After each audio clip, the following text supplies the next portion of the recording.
the federal government continues to react to international condemnation of alleged Christian genocide in Nigeria, Senate President Godswill Akpabio has cautioned against portraying Nigeria's security crisis along religious lines, insisting terrorists and bandits target citizens indiscriminately, regardless of faith.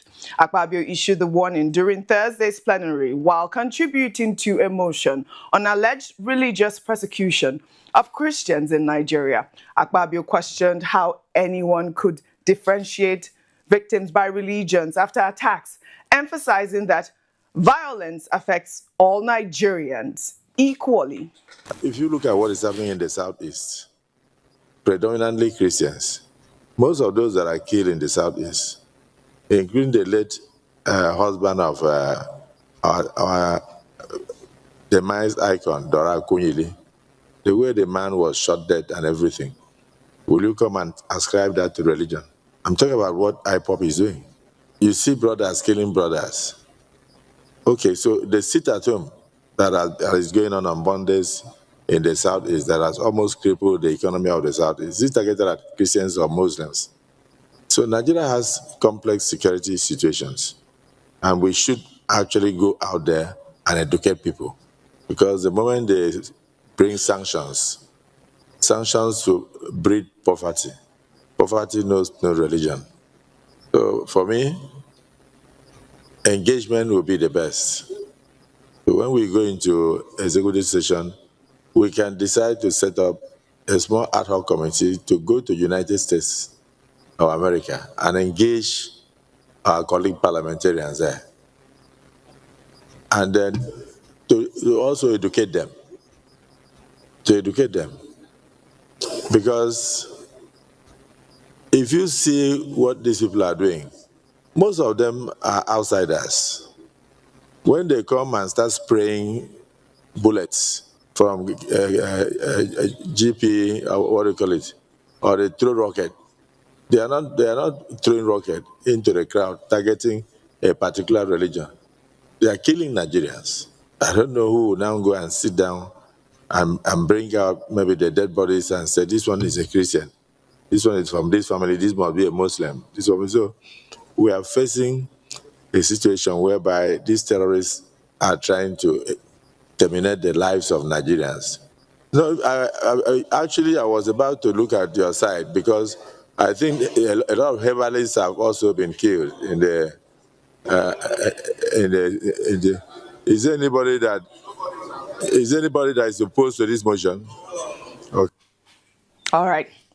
Every Nigerian life matters, including herbalists, according to Godswill Akpabio there. Now, that was Senate President Godswill Akpabio arguing that, framing terrorism as a conflict between Christians and Muslims is misleading and, only deepens divisions among Nigerians. The motion sparked intense debate on Thursday as lawmakers weighed national security narratives against reports of targeted attacks on religious communities across various states. Well, Akpabio's comments, however, have garnered several reactions on social media, including Facebook, Instagram, and of course, X, formerly known as Twitter. And I'll start with an X post. This person wrote, "Nigerians have been killed, both Christians and Muslims. This is a fact. However, it is unnecessary to constitute a delegation that would travel to the US to tell the full story. It is just another means to misappropriate taxpayers' funds. The truth will be told one day." Imagine Rufia Ayo, they want to send a delegation to the United States of America. Is that not what they do? Yes. And let me take another post that this person wrote. "Don't forget that this same Senate screened and cleared someone who forged his certificate to be minister." Let's hope that their US counterparts will not tell them, what for? What are you doing here? That's the question.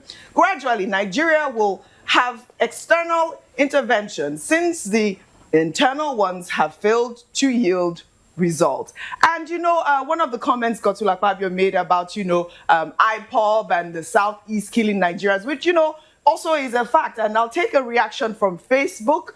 This person posted on Facebook saying, "Your opinion is acknowledged, but we have to set a boundary line between secessionists and jihadists. Once you know the root cause of this insecurity, you will realize the Christians suffering the crisis. Because, you know, he also talked about the fact that, you know, these terrorists, when they go out to bomb a community, do we go out to pick out the to, you know, find out whether they are Christians or Muslim being born. But you also know that the Christian Association of Nigeria has also debunked the federal government's claim about whether or not, you know, Christians are being killed and all of that. I'd like your thoughts. Let me start with you, Ayo, since I started with you, Rufia, about Godswill Akpabio even trying to send a delegation to the United States to, you know, sit with them and let them know what really is going on. Because it also touched on how sanctions would affect Nigeria eventually if, you know, this happens. I think that's the most, what Nigerians are worried about the most. Correct. Because of the consequence of being listed as a country of particular concern.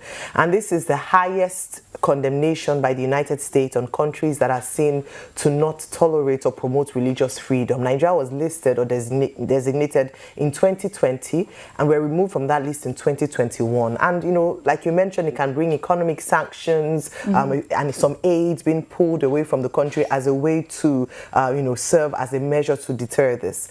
But let me talk about Senate President Akpabio, the uncommon senator, asking that he might put together a team of senators to go to America. For what exactly?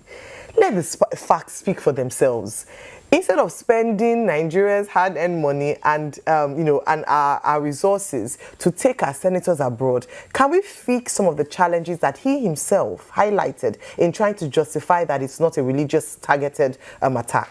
He talked about issues around people being killed, citing the example of Professor Doyo Akinyele's husband, very unfortunate there, one there. He talked about what happens in the Middle East and people being bombed. He talked about IPOB sit at home. These are real issues of concern, of security, whether or not they are religiously motivated. Can we sit down in our country and fix those issues rather than becoming a laughing stock in the world? And so a better solution would be for the Senate to come together and prefer or take a deep action, a specific action against violence and acts of terrorism in Nigeria against any Nigerian citizen. I think it's quite a shame as well, Oji, that it took the American Congress speaking about this, or people, you know, whether it be the report that was done, to highlight how bad the security situation in Nigeria before we all begin to talk about trying to save the image of Nigeria and trying to talk about these issues when we already know that we have a problem in security in the nation. Please don't spend taxpayers' money going abroad. Let us fix the issues here, and the facts will speak for themselves. Well said, Ayo. Rufai, before I come to you, I'll take this so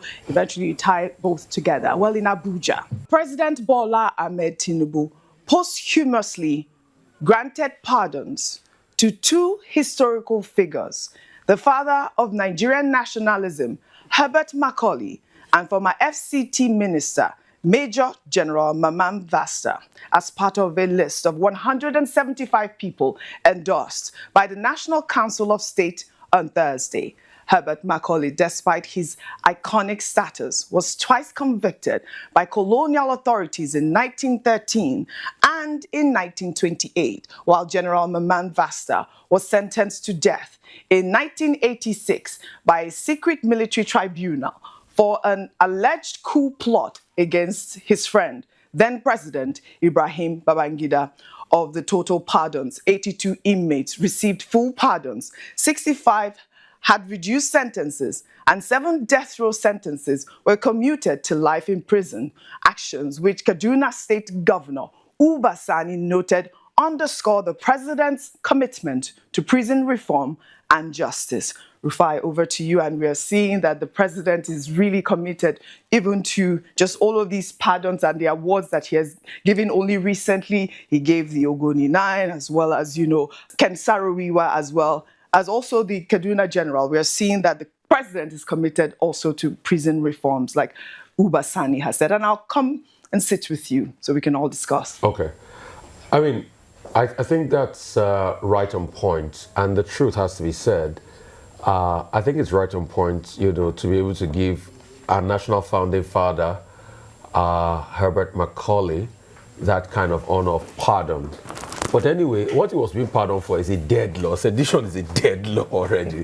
It doesn't exist again. I mean, it's pretty much the level of activism Howard Macaulay did back in the days, and we all know what he did in the media space and the activism space and all of that. But the question is, and that's why we say it's even good to teach history, because how many of the youngsters today even know history? I had the opportunity once to actually go to the school Herbert Macaulay attended in the UK. It's now the University of Plymouth. Oh, you know, yes, that was, then it was a polytechnic where he attended. Nationalist, you know, the Wizard of Kerstin Hall, as it was famously called, fought for the independence of this country, you know, was one of the first rebellious forces against the British, you know, when the British had problems with Eshuwa Yeleko, you know, the King of Lagos then, as regards, you know, water taxes and things like that, and he stood firm. And films have been made about Herbert Macaulay, but we don't tell the story enough. And Mamad Vatsa, we all know the tale, poet par excellence. I think Mamad Vatsa used to be a member of ANA, and the allegations of coup plot in Ibrahim Babangida's regime. But Babangida did write a lot about Mamad Vatsa and, you know, what transpired around that period in his book. And the Ogonina, I mean, Kenzari, well, you cannot, you know, forget that, and some other people involved in that. I mean, and I think, in all fairness to Tinubu, President Tinubu, he's tried to rewrite history and right some wrongs, you know, especially around the Ogoni land and Ogoni area. You see, Oji, the other day, you see, when I talk sometimes, when people say, Rufai, you are not this, you are that, I'm sorry to say this. In the end, I always win the argument.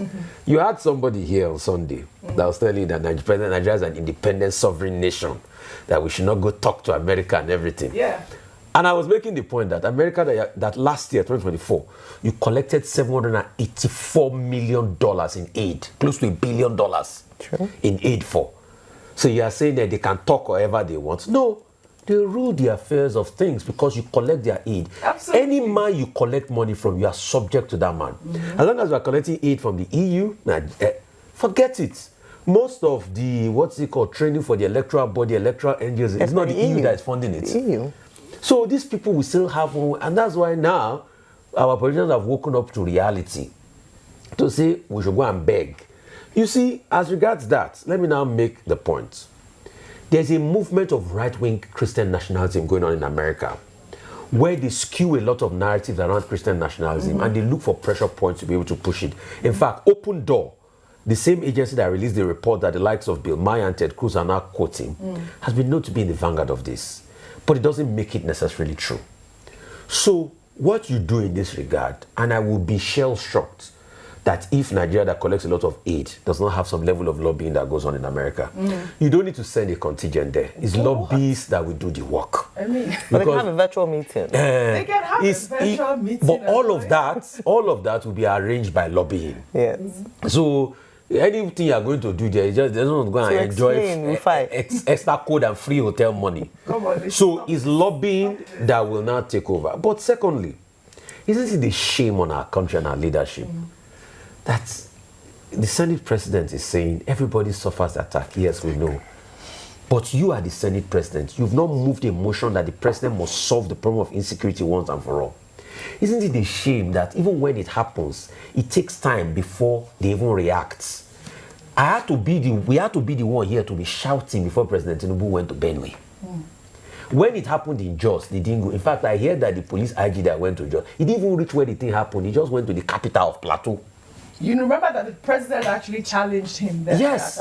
What is the problem? So, look, it is a shame that all this while, something has confounded us for all this while, and insecurity has continued to grow and grow and grow in our country. At the end of the day. And we call ourselves the giant of Africa. We churn out millions of barrels per day. We have Nobel laureates. We have so much intellectual people, but we can't solve our own insecurity problems. We still depend largely on aid by the Americans, and we say nobody can challenge our sovereignty. You are sovereignty for mouth as long as you are collecting aid money from those people. I think the beginning of the solution so let's wake up to this insecurity terrorist act is when we see that our security forces are coming out with records of the people that they have killed. The people, the terrorists that name them. We want to see people that have been perpetrating this crime on a daily basis. Yes, kudos to the security forces, the military, DSS, but we need to see more of these people that have been perpetrating this crime on Nigerians. Well,